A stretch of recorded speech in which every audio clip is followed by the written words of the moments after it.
So this is our 15th annual Shindig at Catskill Animal Sanctuary. This is an outreach event more than a fundraiser. We want to connect people with who we are, what we do for the animals, having saved over 4,000 farmed animals from urgent situations over the last 15 years, but also connecting people with the message that our diet choices are subjecting animals to so much suffering.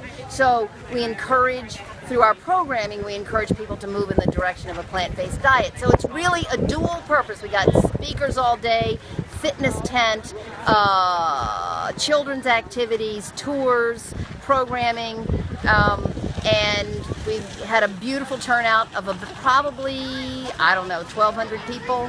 We sold out of our advance tickets, 800, and we've had people coming down the driveway all day, so we couldn't have asked for better.